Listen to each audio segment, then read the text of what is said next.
Hi friends, എല്ലാവരും സുഖമായിട്ട് സന്തോഷമായിട്ട് ഇരിക്കുന്നു എന്ന് വിചാരിക്കുന്നു. ഇതിപ്പം ഞാൻ ഇച്ചാൻ്റെ ഓഫീസിലെ സ്റ്റാഫ്സിന് ചെറിയൊരു ഇഫ്താർ പാർട്ടി കൊടുത്തിട്ടുണ്ടായിരുന്നു. അപ്പോൾ അതിൻ്റെ കുറച്ച് റെസിപ്പീസ് അത് ഞാൻ ഒറ്റ വീഡിയോ ആയിട്ടല്ല, ഒരു 2 വീഡിയോ ആയിട്ടാണ് റെസിപ്പീസ് ഇടുന്നത്. ഒറ്റ വീഡിയോ ആകുമ്പം ഭയങ്കര ലെങ്തിയർ വീഡിയോ ആയി പോകുന്നു. അതുകൊണ്ട് ഞാൻ 2 വീഡിയോ ആയിട്ട് റെസിപ്പീസ് എന്നതൊക്കെയാണ് കാണിക്കാതെ. അപ്പം നമുക്ക് വീഡിയോ സ്റ്റാർട്ട് ചെയ്താലോ? ആദ്യം തന്നെ ഞാനൊരു കുക്കർ എടുത്തിട്ട് അതിൻ്റെ അകത്തോട്ട് ഉരുളക്കിഴങ്ങ് ഇടുക. ഞാൻ ആദ്യമേ ചെറിയ കുക്കർ എടുത്ത്, അത് മതിയാവില്ലാത്തത് കാരണം കുറച്ച് ക്വാണ്ടിറ്റി കൂടുതൽ ഞാൻ ചെയ്യുന്നുണ്ട്. അതുകൊണ്ട് വലിയ കുക്കറിലേക്ക് മാറ്റിയിട്ടുണ്ട്. ഇപ്പോൾ ഒരു കുറച്ചൊക്കെ ഉണ്ടാക്കി മതി. ഇപ്പോൾ 1-2 ഉരുളക്കിഴങ്ങ് എടുത്താൽ മതി. ഞാനിവിടെ 5 ഉരുളക്കിഴങ്ങ് എടുത്തിട്ടുള്ളൂ. എന്നിട്ട് ഒരു ക്യാരറ്റ് അതിൻ്റെ അകത്തോട്ട് അരിഞ്ഞിട്ടിട്ടുണ്ട്. ഇതിനി ഒന്ന് വേവിക്കാനുള്ള വെള്ളവും കുറച്ച് ഉപ്പും കൂടി ഇട്ടിട്ട് വേവിക്കുക. അതായത് കുക്കറിൽ ഒരു 2 വിസിൽ വെച്ചിട്ടുണ്ടെങ്കിൽ നന്നായിട്ട് വെന്ത് കിട്ടും. പിന്നെ ഞാൻ സമോസ തന്നെ 2 രീതിയിലാക്കുന്നുണ്ട്, വെജും നോൺ വെജും ആക്കുന്നുണ്ട്. അപ്പം നോൺ വെജ് ആക്കാൻ വേണ്ടിയിട്ട് ഞാനൊരു പാത്രത്തിലേക്ക് കുറച്ച് ചിക്കനും അതിൻ്റെ കൂട്ടത്തിൽ ആവശ്യത്തിനുള്ള ഉപ്പും മഞ്ഞൾപ്പൊടിയും കുരുമുളക് പൊടിയും ഇട്ട് അത് വേകാൻ വേണ്ടിയിട്ട് കുറച്ച് വെള്ളം കൂടി ഒഴിച്ചു കൊടുക്കുക. എന്നിട്ട് ഇതൊന്ന് നന്നായിട്ട് മിക്സാക്കി എടുത്തിട്ട് അടച്ച് വെച്ച് വേവിക്കുക. അതായത് ഈ വെള്ളം വറ്റുന്ന വരെ അടച്ച് വെക്കുക. അടച്ച് വെച്ചിട്ട് ഏതാണ്ട് വെള്ളം ഒന്ന് വറ്റി വരുന്നു എന്ന് കാണുമ്പോഴത്തേക്കും തുറന്ന് വെച്ചിട്ട് വേണമെങ്കിൽ 1 സ്പൂണ് എണ്ണ ഒഴിക്കാം. ഞാൻ എണ്ണ ഒഴിച്ചിട്ടില്ല. അത് ആ ചിക്കനിൽ നിന്ന് ഇറങ്ങിയ ആ ഒരു ഫാറ്റ് കണ്ടൻറ്റ് അതിലുണ്ട് പാത്രത്തിൽ തന്നെ. അപ്പോൾ അതൊന്ന് തിരിച്ചും മറിച്ചും ഇട്ടിട്ട് ഒന്ന് ഫ്രൈ പോലെ ആക്കിയെടുക്കുക ചെയ്തേ.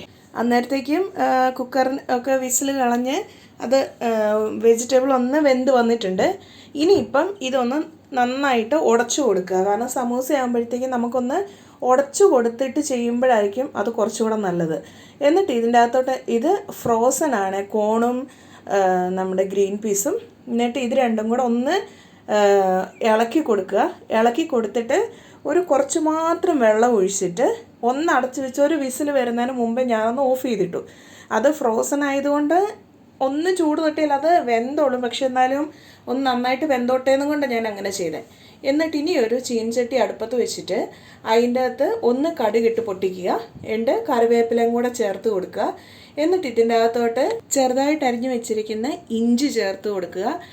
പിന്നെ ഇതിൻ്റെ അകത്തോട്ട് ഞാൻ പൊടികളായിട്ട് മഞ്ഞൾപ്പൊടി ചേർത്ത് കൊടുക്കുന്നുണ്ട്. അതുപോലെ തന്നെ കുരുമുളക് പൊടിയും കൂടെ ചേർത്ത് കൊടുക്കുക.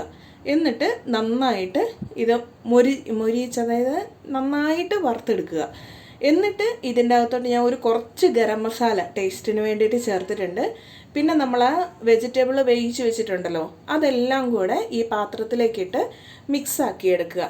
പിന്നെ ഒരു കാര്യം, ഞാനിവിടെ ഒരു റെസിപ്പി കംപ്ലീറ്റ് കാണിച്ച ശേഷം അടുത്ത റെസിപ്പിയാണ് ചെയ്യുന്നത്.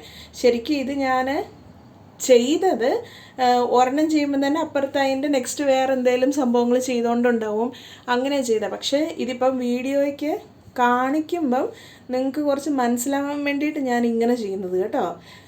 എന്നിട്ട് വെജിറ്റബിൾ എല്ലാം കൂടെ അതിൻ്റെ അകത്തൊന്ന് മിക്സ് ആയതും ഇതിൻ്റെ കൂട്ടത്തിൽ മല്ലിയില ചേർത്ത് കൊടുക്കുക. എന്നിട്ട് ഇതെല്ലാം കൂടെ ഫുള്ളായിട്ട് മിക്സ് ചെയ്തെടുക്കുക. മിക്സ് ചെയ്യുന്നത് തന്നെ ഞാൻ 2 പാർട്ടായിട്ടാണ് മിക്സ് ചെയ്യുന്നത്. ആദ്യം കുറച്ചൊന്ന് മിക്സ് ചെയ്തു, അതൊന്ന് മിക്സായ ശേഷം രണ്ടാമത് ബാക്കിയുള്ളത് ഇട്ട് കൊടുത്ത് മിക്സാക്കി. ഇനി ഇതിൻ്റെ അകത്തുനിന്ന് പകുതി എടുത്ത് മാറ്റി വെച്ചു വെജിറ്റബിൾ സമൂസയ്ക്ക് വേണ്ടിയിട്ട്. എന്നിട്ട് ബാക്കിയുള്ളതിൻ്റെ അകത്തോട്ട് ചിക്കൻ നേരത്തെ നമ്മൾ വേവിച്ചില്ലേ, അത് ചെറുതായിട്ട് ഷ്രെഡ് ചെയ്ത് ഇതിൻ്റെ അകത്തോട്ട് ചേർത്തിട്ടുണ്ട്. പക്ഷേ അതിൻ്റെ വീഡിയോ എനിക്ക് മിസ്സായിപ്പോയി. എന്നിട്ട് ഞാൻ ഈ സ്വിറ്റ്സിൻ്റെ സമൂസ ഷീറ്റില്ലേ, ഇത് ഞാനെടുത്ത് പുറത്ത് വെച്ചിട്ടുണ്ടായിരുന്നു.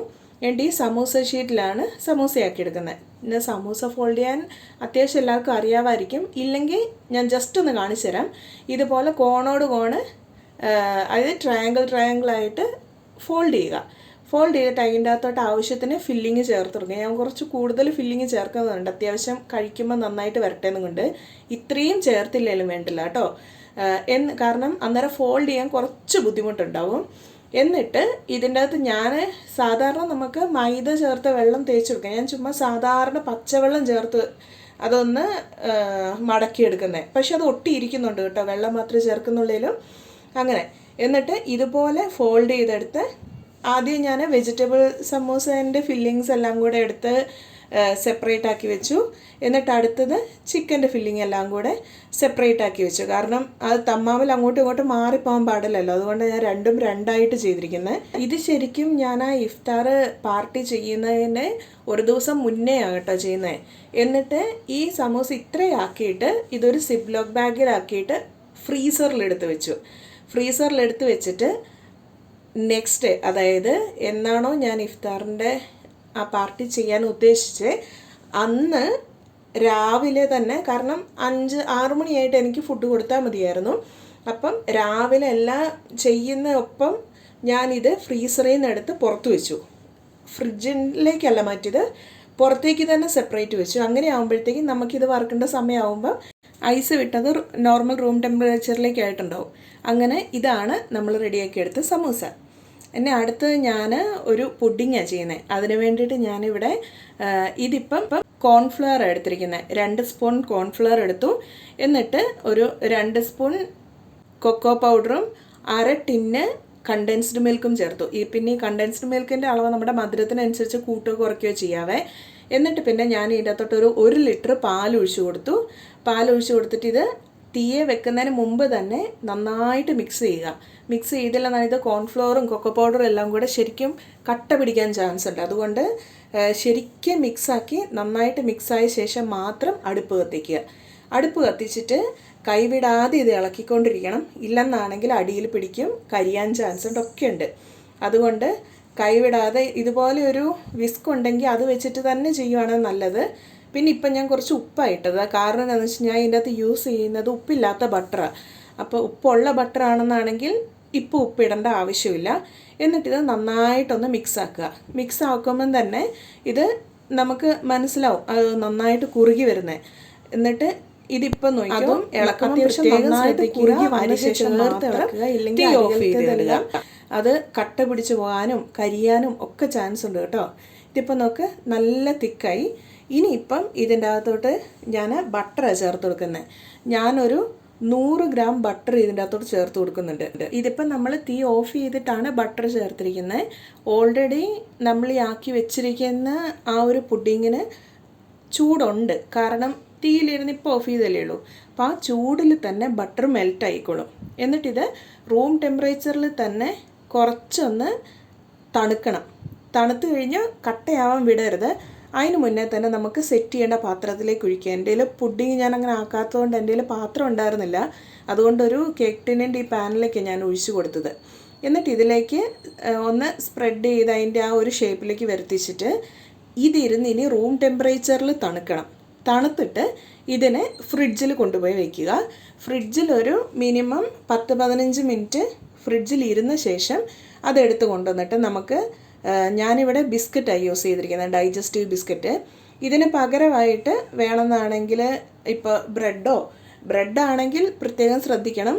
പാലിൽ മുക്കി പാലും പഞ്ചസാരയും എല്ലാം കൂടെ മിക്സ് ആക്കിയിട്ട് അതിൻ്റെ അകത്ത് മുക്കിയിട്ട് ബ്രെഡ് വെച്ചാലാണ് കുറച്ചുകൂടെ സോഫ്റ്റ്.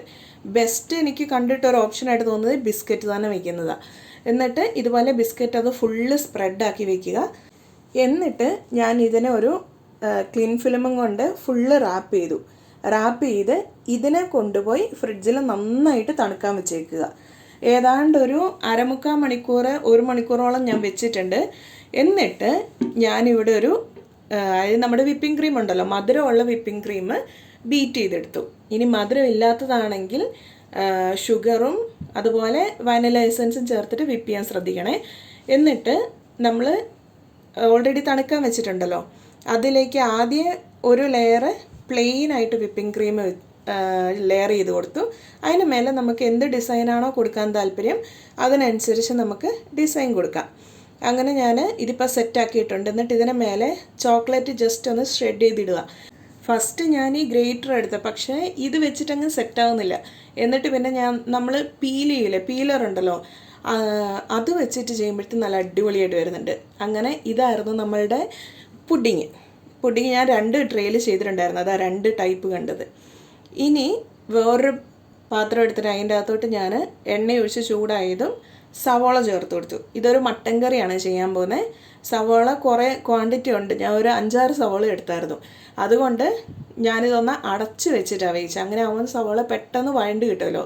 ഏതാണ്ട് ഒരു ബ്രൗൺ കളർ ആവാൻ തുടങ്ങുമ്പോഴത്തേക്കും അതിൻ്റെ അകത്തോട്ട് ഞാനൊരു 3-4 പച്ചമുളക്, അത് നമ്മളുടെ എരിവിനനുസരിച്ച്, എരിവുള്ള പച്ചമുളകാണെങ്കിൽ അതനുസരിച്ച് നോക്കിയിടണേ. എന്നിട്ട് പച്ചമുളകും ഇട്ട് നന്നായിട്ട് മിക്സാക്കി ആവുന്ന വാടി വന്നതും അതിൻ്റെ അകത്തോട്ട് ഇഞ്ചി വെളുത്തുള്ളി പേസ്റ്റ്. ഞാനിവിടെ ഒരു 2 വലിയ ബൾബ് വെളുത്തുള്ളിയും വലിയൊരു കഷ്ണം ഇഞ്ചിയും ചേർത്തിട്ടുണ്ട്. അത്യാവശ്യം ഒരു 2 കൈപ്പിടിയോളം ഇഞ്ചി വെളുത്തുള്ളി പേസ്റ്റ് ഉണ്ടായിരുന്നു. ഇതെല്ലാം കൂടെ നന്നായിട്ട് മിക്സ് ആവണം. മിക്സായി വന്ന ശേഷം ഇതിൻ്റെ അകത്തോട്ട് തക്കാളി ഇട്ട് കൊടുക്കുക. തക്കാളി ഇട്ട് കൊടുത്ത് ഈ തക്കാളി ഉടഞ്ഞു വരണം, ആ പരുവത്തിലേക്ക് ഇത് മിക്സായി വരണേ. എന്നിട്ട് അത്രയും മിക്സായി കഴിഞ്ഞ് ഇതിൻ്റെ അകത്തോട്ട് ഇതുവരെ ഞാൻ ഉപ്പ് ചേർത്തിട്ടില്ലായിരുന്നു, ഇപ്പോഴാണ് ഞാൻ ഉപ്പ് ചേർക്കുന്നത്. എന്നിട്ട് ഇതിനാവശ്യത്തിനുള്ള പൊടികളെല്ലാം ചേർത്ത് കൊടുക്കുക. അതായത് മഞ്ഞൾപ്പൊടി, മല്ലിപ്പൊടി, മുളക് പൊടി, പിന്നെ മട്ടൻ മസാലയുടെ പൊടിയും കൂടി ചേർത്ത് കൊടുത്തിട്ടുണ്ട്. പിന്നെ ഇതിൻ്റെ അകത്ത് ഞാൻ ഒന്നിൻ്റെയും അളവ് അത്ര പ്രോപ്പറായിട്ട് പറയുന്നില്ല, കാരണം ഇതൊരു 10-15 പേർക്ക് വേണ്ടിയിട്ട് ഉണ്ടാക്കുന്നതായതുകൊണ്ട് ക്വാണ്ടിറ്റി കുറച്ച് കൂടുതലാണ്. അപ്പം വേണമെങ്കിൽ സെപ്പറേറ്റ് വേറെ വീഡിയോ നമ്മൾ ചെയ്തിട്ടുണ്ടല്ലോ, അത് റെഫർ ചെയ്താൽ മതി ക്വാണ്ടിറ്റി വേണമെന്നാണെങ്കിൽ.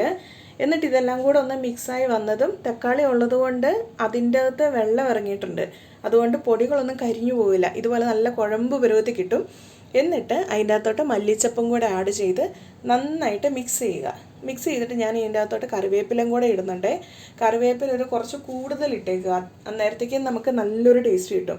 പിന്നെ വേറൊരു ഇതിൻ്റെ അകത്തെ കാര്യം എന്താണെന്ന് വെച്ചാൽ ഈ സമയത്ത് നമുക്ക് നോയമ്പുമാണല്ലോ. നോയമ്പെന്ന് പറഞ്ഞാൽ ഞങ്ങളിപ്പം നോൺ വെജിറ്റേറിയൻസ് കഴിക്കുന്നില്ല, ഈസ്റ്ററിന് നോയമ്പായതുകൊണ്ട്. അതുകൊണ്ട് ഇതിൻ്റെ ടേസ്റ്റ് ഞാൻ നോക്കിയത് ഈ മസാല റെഡിയാക്കിയിട്ട് മട്ടൺ ഇടുന്നതിന് മുന്നേ ടേസ്റ്റ് നോക്കുക. എന്നിട്ട് ഉപ്പൊരു പൊടിക്ക്, നമ്മൾ ഈ ബിരിയാണിയൊക്കെ ആക്കുമ്പോൾ വെള്ളത്തിൻ്റെ ഉപ്പ് നോക്കൂലേ, അതുപോലെ കുറച്ച് ഉപ്പ് മുന്നോട്ട് നിൽക്കുന്ന രീതിയിൽ ഉപ്പ് നോക്കിയിട്ട് പിന്നെ ഞാൻ അതിൻ്റെ അകത്തോട്ട് മട്ടൺ ഇടുക ചെയ്തേ. അങ്ങനെ നോക്കിയപ്പോഴത്തേക്കും കഴിച്ചവരൊക്കെ പറഞ്ഞ് എല്ലാം കറക്റ്റായിരുന്നു എന്ന് പറഞ്ഞു.